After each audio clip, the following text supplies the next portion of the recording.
I refuse to drop child support for my ex. My ex and I broke up 8 years ago. We have a son, 10, and a daughter, 9, together. Originally, ex was paying child support and seeing the kids every other week because he worked out of town during the weekdays. A year after we broke up, he changed jobs and went for 50-50 custody and won. But he was still ordered to pay child support, a reduced amount, though. This was all fine until 2 years ago. My ex has since gotten married, and his wife had a child she brought into the household. They petitioned to end child support when the wife and her child moved in because they felt ex had another family to support. But he was found to be making more than he declared to the judge and was actually ordered a little more than he was up to that point. Co-parenting between us suffered as a result of all this, and the judge ordered us to use a co-parenting app to help us communicate more effectively while keeping conflict to a minimum. The reason co-parenting suffered is my ex had aimed to get more custody of the kids, leaving me an every other weekend parent and having his wife stay home with her child and our 2 kids during the week. But I would never give up custody of my kids. I refused to drop child support for my ex update. They argued that the kids would benefit from having a stay-at-home mom, and I should want my kids to have the joy of a second mom and family unit instead of coming from a broken home, and that the wife would be an excellent mom to my kids. They told me I should want that for my kids, that I should see it as being in their best interest. They attempted to end child support again after the birth of their first child together, but also lost that appeal, and now they're expecting again. Only this time it looks like his wife needs to actually get a job, or they need to change things in their lives. They live very luxurious lives from what they have talked about. My ex then approached and told me I need to let him out of child support, and clearly I don't need it when I can afford to take my kids to nice places and can afford to take days off work to spend with them. He told me it would be better to let him keep the money he pays in child support so his wife can stay home and our kids can just be with her. I said no. I told him I won't just drop it myself. He told me the courts won't reduce it either, and I told him it's not my problem.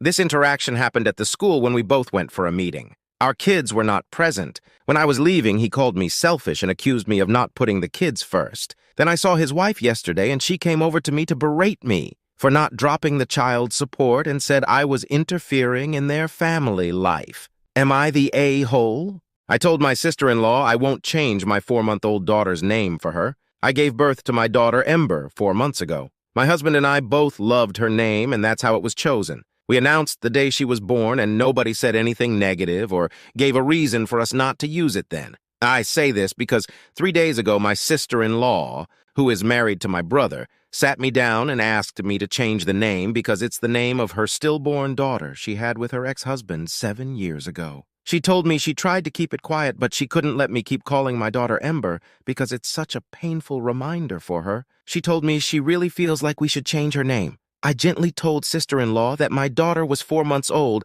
and her name is on the birth certificate and it would cost us to change it, so we will not. She told me she tried so hard not to say anything, and the fact she did eventually break and bring this up should show how hard this is for her and make me more willing to change the name for her sake. I told my sister-in-law I won't change my 4-month-old daughter's name for her update.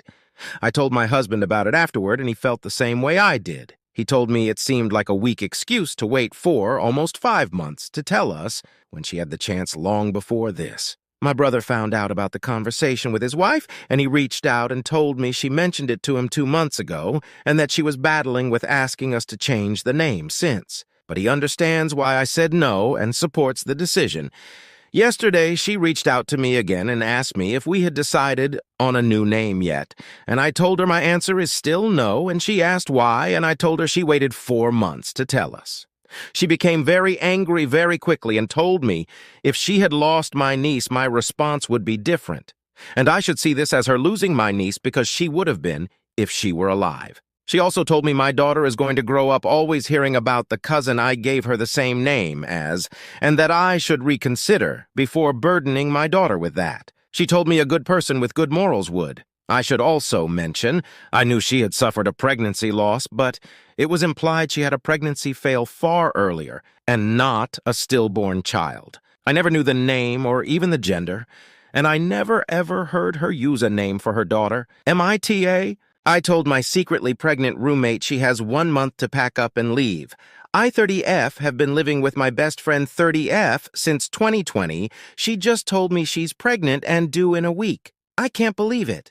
I own the house, and knowing she was going through a tough time, I opened my doors to her. She shared that she has kleptomanic tendencies. I appreciated being told. A few months later, I noticed that my stuff was going missing. I confronted her. She denied and blamed the other roommate we had.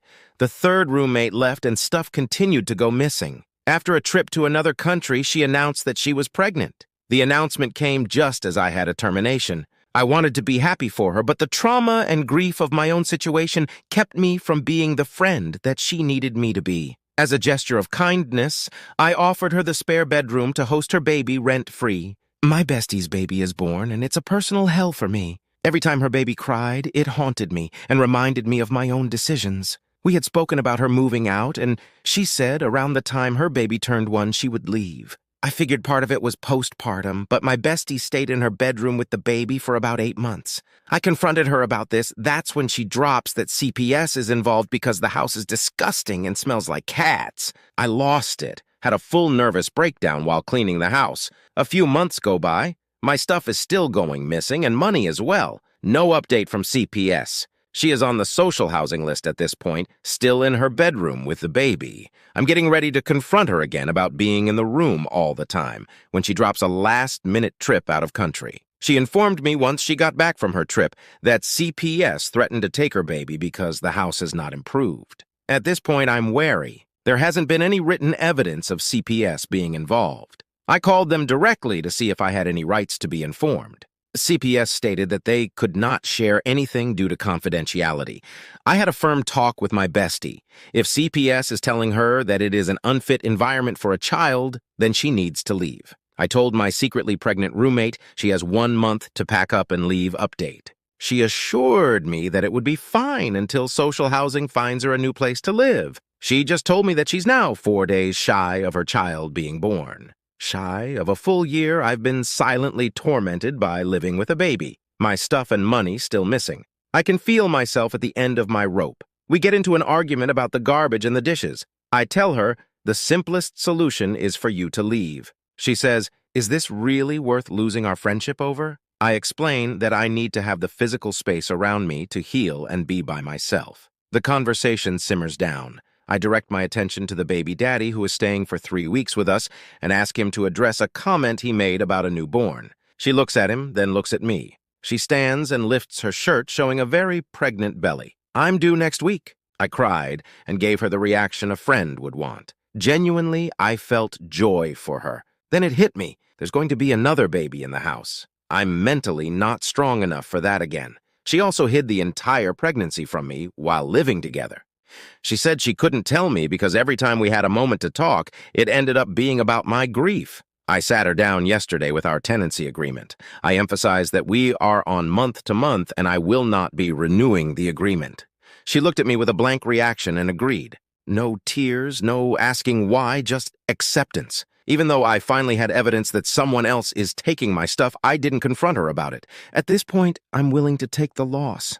I never wanted to be that person that kicks out a mother with her newborn, but I cannot take it anymore.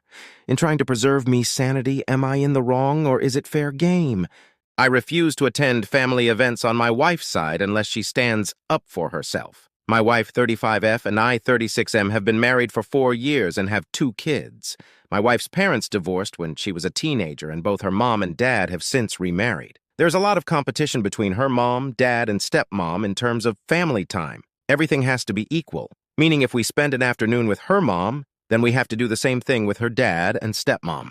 Mom and stepmom especially put a lot of pressure on my wife and guilt trip her about it. My wife has a lot of trouble standing up for herself and saying no. Before we had kids, this wasn't as big of a deal. If we had to attend 2 to 3 different Thanksgivings or Christmas gatherings, not a huge deal. I mean, it sucked, but it wasn't the end of the world. Now, though, with 2 young kids, it's exhausting, and I absolutely hate it. My wife and I have had numerous talks about her setting boundaries about this because I am at the end of my rope with it. The bickering and pressure is constant, and the need to keep everything equal essentially determines our entire non-work schedule. We had to attend 2 separate Easter events this spring because we went to one with her mom, so we had to do one with her dad and stepmom. After that, I told my wife I was done with this BS. I told her that she needs to stand up to her parents and start setting boundaries and saying no. I told her I won't allow her parents to continue to dictate how we live our lives. I told her if she is incapable of doing this, then I will absolutely step in and tell them off. But she begged me not to do that because she doesn't want to ruffle feathers and promised she would do better. I refused to attend family events on my wife's side unless she stands up for herself update. Of course, that didn't happen. We ended up having to run around to 3 separate places on Memorial Weekend because of this same stuff. After we got home from the last stop, I told my wife I am done with this and will now pick and choose which things I want to go to. I won't stop her from going, and I will stay home with one or both kids if she doesn't want to take them, but I'm done. Lo and behold, this past weekend she was talking to her mom, and 4th of July came up. My father-in-law had already invited us to his house for a pool day, and my wife told her mom about it. So, of course, we have to do something with them that weekend as well. When my wife told me about this, I told her that I will not be attending both, and I will choose if I want to attend either. My wife must have vented to her mom about this because a couple days later I got a call from my wife's stepdad. He told me that he completely agrees with me and that he's talked with his wife numerous times about not pressuring my wife, but she doesn't listen either. He suggested that whenever his wife pressures my wife into keeping things equal, that he and I go golfing together instead. When I told my wife about this idea, she called me a jerk and told me I'm being unsupportive.